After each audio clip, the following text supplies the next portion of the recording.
Hello, everyone, and welcome to Stories That Shape Us. My name is Joanna Daniel. So, we're talking about abandonment, and today I'm talking about how to trust yourself after abandonment. What are some of the things that you can do to trust yourself again? Because we know it really impacts trust. It impacts how we see ourselves. Because oftentimes, when we're abandoned, we attach it to our worth, and we tell ourselves that if we were good enough, if we were worthy enough, if we were anything enough, then this wouldn't have happened. And although that's not true, and that story needs to be fixed, it is sometimes a story that we have to battle with. Sometimes that's the story that we have to look for all the misbeliefs that is around that story about ourselves. We feel like we're not good enough. If we were, if we were all the things, then it wouldn't have happened, you know? So learn how to trust your ideas, that you have good ideas, you have gifts and talents that needs to be used to bless others. Trust the fact that you have a purpose, and that there is a purpose and a call on your life, that there's something that you have to do in this world that only you can do. Well, in the way that you can do it. Sometimes when abandonment occur, and as I say, thoughts about self is questioned. If I was good enough, then they would want me. My parents wouldn't have left. They would have connected with me emotionally.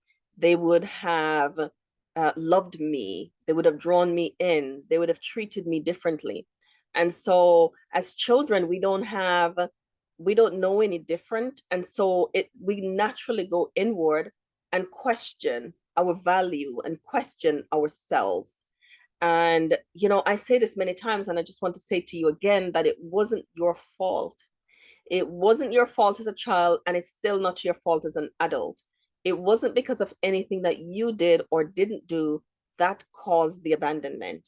Okay. There were things going on in people's lives, and, that might not be good enough for you, but just know that it wasn't your fault that it happened. So trust your ideas. Trust that they are amazing. Trust that God wants to use them to do great things. Trust that your workplace can benefit from it, and there are people in your life that will benefit from it too. You will benefit from expression of your ideas and carrying them out and following them through. Trust your opinions. And this is where sometimes people who experience abandonment struggle. And, just see if you struggle here, because sometimes you might abandon yourself. You might abandon your ideas, your thoughts, your dreams, your goals. You might think they're not good enough. I shouldn't want this thing. Who am I to believe that I can have this? You can have it just as much as anybody else can have it. Nobody's more worthy than you. And the only reason you're thinking like that is because nobody told you before, or the people who are important to you didn't tell you that. And so now you're doing it to yourself. And so some of the things that we need to fix is your thoughts about yourself, but that you feel you're not enough. Your ideas and opinions are not valued. They're not valid. And so you don't express them. Express them. Let people know about them. Write them down. Share them with the world, because they matter. Trust that you have a purpose, that God gives you a purpose that He needs you to meet. We mentioned Joseph yesterday, and if Joseph followed his brother's attitude and treatment of him, he wouldn't still learn how to trust God and fully come in line with who he was. His visions at home weren't accepted. Not even his father didn't accept his visions at home. Is If he were to follow them and follow how they thought of him and treated him and what they did to him, God's will for his life wouldn't have carried out in the way that it did, in the amazing way. And here we are talking about him today, right? So trust that you have a purpose. And even if nobody else agrees with that purpose or even believe that you can have such a big purpose, it's yours. You have that purpose, and you have everything that you need to carry that purpose forward. And if you don't have everything that you need, God will put people in your life that can help you and support you.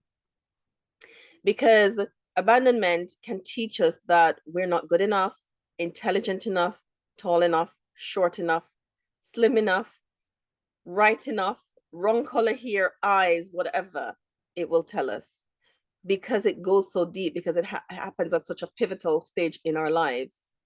But it might even cause us to not trust God or to believe his word about you.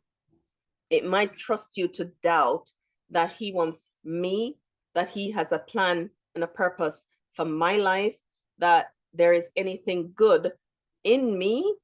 Yes, you. And so I want to encourage you to sit with and know his heart for you through reading his word, and know that those words don't apply to anybody else and not you. And get to know your goals, get to know your talents and your gifts.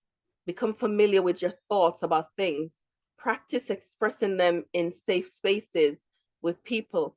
Trust your opinion, write them down. They matter. And I bet they can help people. I bet people will benefit from your opinion. So trust that too. Trust that there are things about you that is amazing that wasn't reflected perhaps in the treatment of you. But once again, as I say this all the time, you weren't abandoned or treated the way you were because of you or because there were any deficiencies in you. That wasn't the reason. The deficiency, the problem was in the people who did the abandoning. The deficiencies weren't in you. So trust you, trust your opinion, trust your ideas, your thoughts, trust your creativity, your gifts, your talents. Trust that God has things for you to do that is going to be rich and fulfilling. Trust that things can work out for you.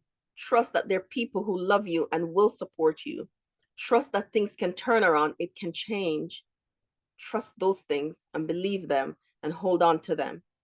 Thank you for joining me in this episode of Stories That Shape Us. I hope you'll join me on the next story.